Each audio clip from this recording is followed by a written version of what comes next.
نحمده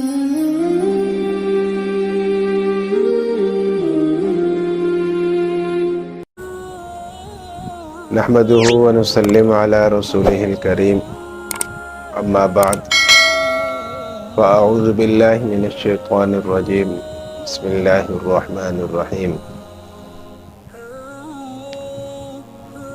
والعصر ان الانسان لفي خسر الا الذين امنوا وعملوا الصالحات وتواصوا بالحق وتواصوا بالصبر. وقال النبي صلی اللہ علیہ وسلم واحرص على ما ينفعك واستعن بالله فلا تعجز فإن أصابك شيء فلا تقل إني فعلت لكان كذا وكذا وقل ما شاء أو ما فعل. صدق اللہ العظیم.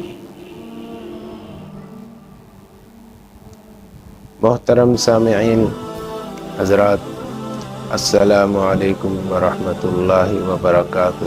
نبی اکرم صلی اللہ علیہ وسلم کا ارشاد مبارک ہے کہ ابن آدم کو اگر ایک سونے کی وادی دے دی جائے تو اپنے حرص اور طمع کی وجہ سے وہ اس جیسی ایک اور سونے کی وادی کا طلبگار ہوگا.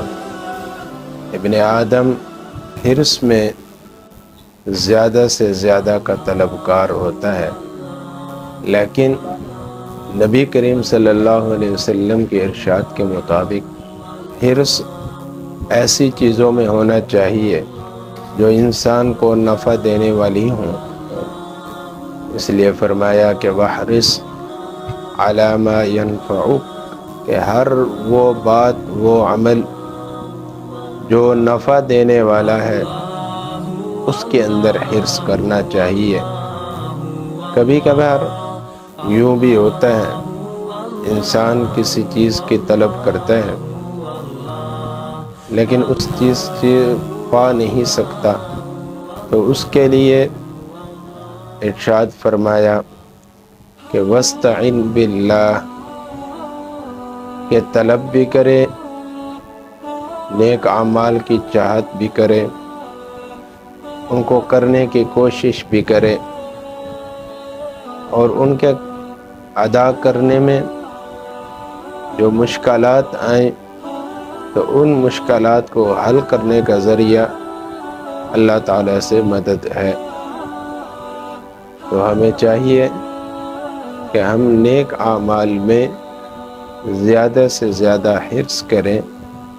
مال و دولت بقدر ضرورت ہو تو بہت ہے کہ جس سے انسان کی ضروریات مکمل ہو جائیں، اور اس فانی دنیا کے لیے ضرورت کے مطابق مال دولت کا ہونا یہ کفایت کر جاتا ہے، اور ابدی زندگی کے لیے نیک اعمال کی ضرورت ہے، اس کی بہت زیادہ ضرورت ہے، اور ضرورت پڑے گی. اس کے کرنے کے لیے ہمیں چاہیے کہ ہم زیادہ سے زیادہ ہر ان اعمال کو کرنے کی کوشش کریں کہ جو ہمیں آخرت میں نفع دینے والے ہوں. اللہ تعالی ہم سب کو ان باتوں پر عمل کرنے کی توفیق نصیب فرمائے. وما علینا الا البلاغ.